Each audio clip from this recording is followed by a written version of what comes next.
Қайырлы күн достар, менің арнама қош келдіңіздер.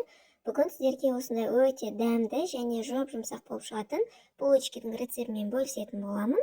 Видеоның соңына дейін менімен бірге болыңыздар.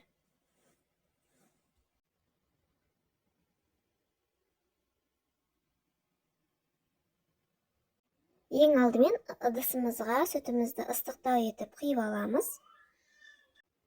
Оның үстіне 110 грамм қантымызды саламыз. Және де жарты шай қасық тұзымызды салып аламыз.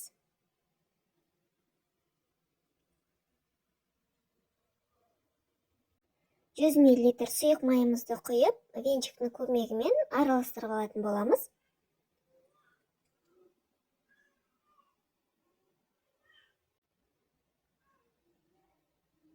Және бір жұмыртқамызды жарып салып, тағы да венчикпен бір араластырып аламыз. Сүтіміздің үстіне 1,5 шай қасық дрожжымызды салып, венчиктің көмегімен тағы да араластырып аламыз. Дрожжы ерігенше жақсылап араластырамыз. Ұнымызды електен өткізіп салатын боламыз. Оның барлығын салмаймыз. 600 граммдай ұнды салып, осылай қолымызға қамыр жабыспай жүрсін, лопатканың көмегімен бірінші араластырып алатын боламыз.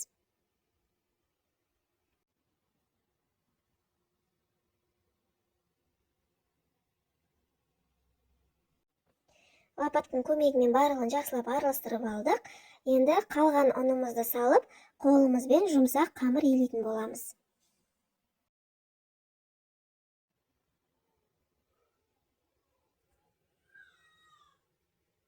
Қыздар, міне бізде осындай жұмсақ қамыр иленіп шығады. Енді осы ыдысымыздың бетін жауып, жылы жерге 2-2,5 сағатқа біздің қамырымыз көтерілгенше қоятын боламыз.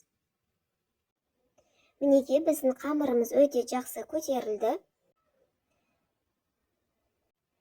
Енді қамырды ыдысымыздан босатып, жайып аламыз.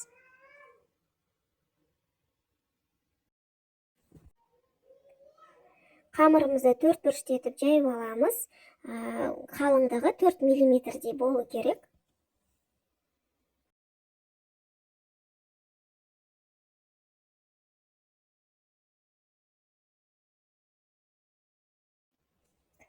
Қамырымыз жайып болды. Енді үстіне сары майымызды ерітіп, барлық жеріне біркелкі етіп жағып шығамыз.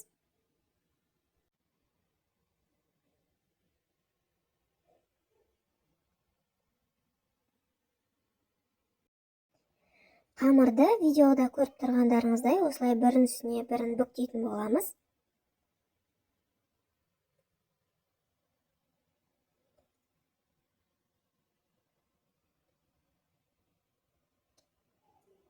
Және екі шетінде осылай бүктеп бірін үстіне бірін қоямыз.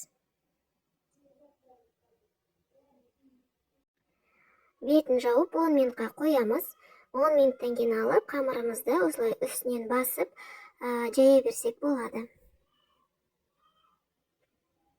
Астына міндетті түрде ұн себеміз.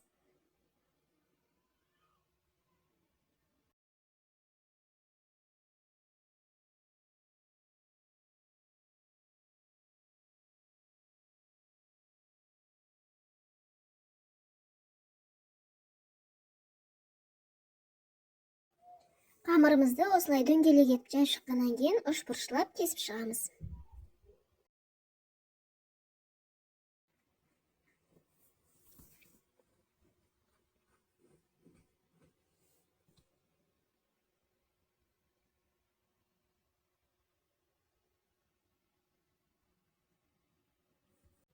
Мен осылай үстіне сары майды ерітіп жағып шықтым. Сіздер қамырды дөңгелек етіп жайып болғаннан кейін кеспей тұрып жағып алыңыздар.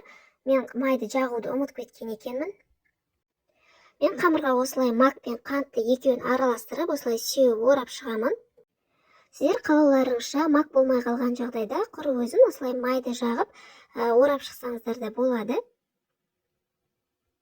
Мен жартысын осылай мак пен қантты сеуіп орап шықтым. Енді қалған жартысына осылай вареный сгущенка салып орап шығатын боламын.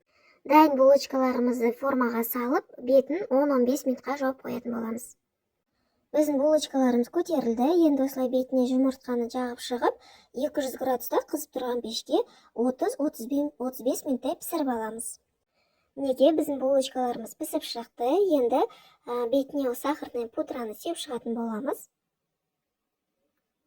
Неге қыздар, біздің булочкаларымыз дайын, міндетті түрде жасап көріңіздер.